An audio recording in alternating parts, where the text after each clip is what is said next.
Mesdames et messieurs, bien le bonjour, bienvenue dans cette troisième vidéo de la semaine consacrée au manga culte que je n'ai pas encore eu l'occasion de lire. Hier, vous étiez là, on a tiré au sort Capitaine Albator, l'intégrale, rien que ça. Alors évidemment, avant de tirer au sort, on va parler un petit peu de Capitaine Albator dans ce magnifique ouvrage qui fait un peu plus de 1000 pages. Vous l'avez compris, vous vous en êtes douté, je pense. Non, j'ai pas lu les 1000 pages en un seul jour. J'ai essayé de pousser au maximum.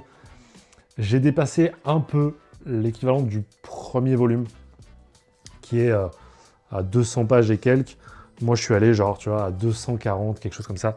Et en fait, je me suis vite rendu compte que ce serait too much. Ce serait trop. Donc, on va faire la critique, en fait, de la première partie sur 5. Et je pense que c'est déjà l'équivalent d'un gros tome. Donc c'est déjà cool pour parler d'une œuvre, sachant que le but de cette semaine-là, à chaque fois, c'est de découvrir une œuvre via son premier tome, et que ça m'encourage à aller vers la suite. Comme ça a pu être le cas sur Deadly Class, comme ça va être le cas sur Sin City, qu'on a découvert il y a quelques semaines. Voilà, vous avez compris, c'est le but. Capitaine Albator, si vous ne connaissez pas, peut-être que comme moi, c'est pas de votre génération, je sais pas si c'était Club Dorothée ou je ne sais quoi, si c'est pas votre génération, peut-être que vous ne savez pas de quoi ça parle. Capitaine Albator, c'est tout simplement un personnage qui vit dans un vaisseau spatial qui s'appelle l'Arcadia. C'est le capitaine de ce vaisseau. On est presque 1000 ans après notre ère, je crois. On est en 2900, quelque chose comme ça.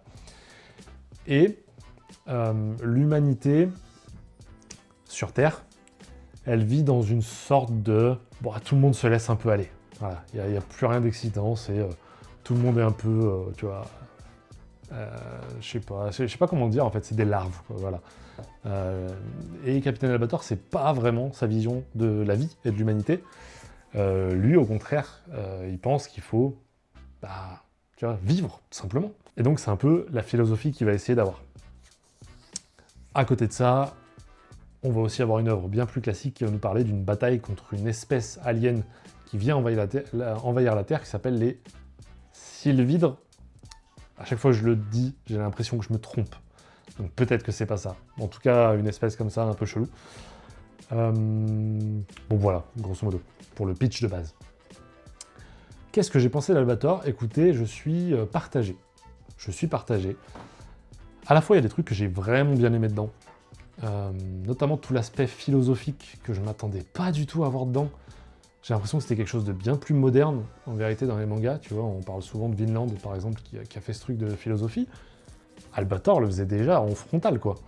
Le personnage d'Albator, c'est un personnage qui est profondément humaniste, voire presque épicurien, tu vois. Il y a un truc sans l'aspect bon vivant, tu vois. Il est quand même un peu plus taciturne, mais il y a effectivement cet aspect philosophique qui est au cœur du récit, quoi.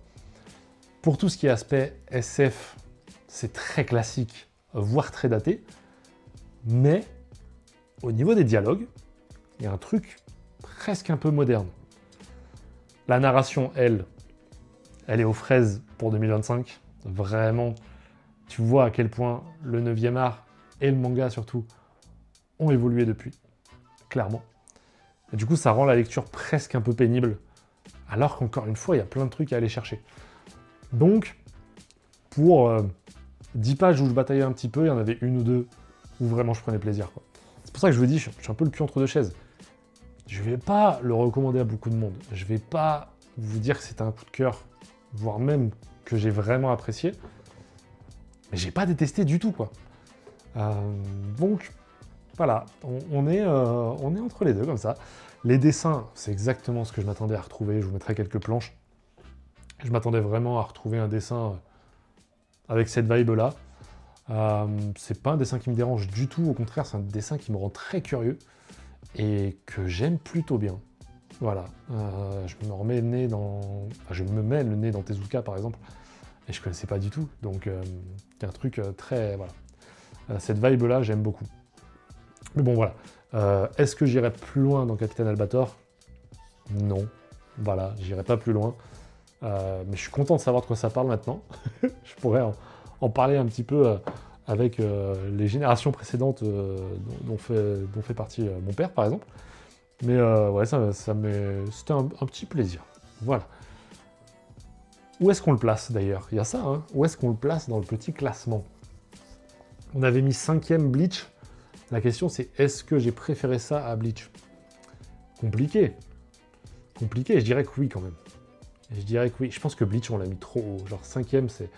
Est-ce qu'il va y avoir 2 trucs moins bien? Je suis pas sûr. Mais je me dis, Albator, 4e, c'est pas trop mal. Hein. C'est vraiment en plein milieu, sachant que j'ai le cul entre deux chaises. Comme je vous disais, 4e, ça me semble pas déconnant. Je pense que j'ai pris un peu plus de plaisir à lire Bleach parce que ça va tout seul et voilà. Mais il y a un truc en plus dans Albator. Donc je pense que je vais mettre Albator devant et je vais mettre 4e. Voilà. Je pense que j'ai déjà foiré le classement quelque part, mais au moins on est bon. J'ai pas setup la deuxième caméra pour que vous voyez les boîtes, donc vous allez me faire confiance. 1, 2, 3, 4, 5. À chaque fois, je vous dis, je prends au milieu, etc. J'ai envie de faire autrement. J'ai envie de prendre 2 extrêmes. 1 ou 5. 1 ou 5. C'est le 1, c'est le 5, c'est le 1, c'est le 5. Et je vais prendre celui qui est à l'extrême là-bas. Ah, ça n'a pas l'air d'être dans les mangas les plus légers. Hein. C'est pas une intégrale Albator, mais c'est pas léger pour autant. Voilà. Ah, j'allais dire, il fait même pas de bruit. Comme d'habitude, attention, c'est pour vous, c'est cadeau. Je l'ai fait tomber. Ah bah vous n'allez pas avoir la révélation. Attendez, je le retrouve. Ah bah il est juste devant moi. Attention, je sais pas où on en est. Ah oui, bah oui. Bah oui. Évidemment, FMA, Full Metal Alchemist. Alors, je vais pas vous mentir. Peut-être que je vous l'ai dit dans la première vidéo. J'ai été spoilé de ce truc-là. Quand Ludo, donc, qui a concocté ça, a commencé à regarder ce que j'avais lu ou pas lu, il m'a dit « Attends, t'as pas lu FMA ?»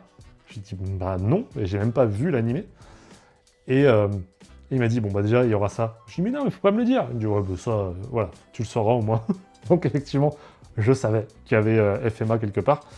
Trop bien, écoutez, trop bien pour plein de raisons. La première, c'est qu'effectivement, c'est extrêmement culte, et je pense que c'est l'œuvre la plus culte en shonen de laquelle j'ai aucune idée de quoi ça parle. Vous voyez ce que je veux dire? C'est-à-dire que One Piece, par exemple, c'est cultissime, mais j'ai vu quelques épisodes de l'animé. Tu vois, Dragon Ball, pareil, j'en lisais 1 ou 2 tomes quand j'étais petit.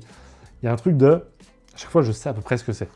Full Metal Alchemist, je connais le nom de fou, je sais pas de quoi ça parle. Je ne sais pas. C'est une des œuvres préférées, pour ne pas dire peut-être l'œuvre préférée en shonen de Fox, avec Naruto. Je sais qu'il est extrêmement attaché à FMA, et que c'est perfect, en plus, elles sont absolument magnifiques. Donc je suis très content de me plonger dedans. On va enfin découvrir FMA, savoir de quoi ça parle. Je pense que ça parle d'alchimie. Je sais qu'il y a un truc de... le frère de ce gars-là, il s'est retrouvé piégé dans un robot, ou un truc comme ça, ou une armure. Et je sais qu'il y a un truc de... tout s'échange, tu vois. Dans l'alchimie, il y a un truc de... Tu peux pas créer, tu dois échanger, un truc comme ça. Voilà, c'est à peu près tout ce que je sais. C'est très flou, mais du coup, je suis très content de découvrir ça. Voilà, Full Metal Alchemist de Hiromu Arakawa. C'est parti, on en parle demain. Soyez là. D'ici là, portez-vous bien, prenez soin de vos proches. Et ciao tout le monde.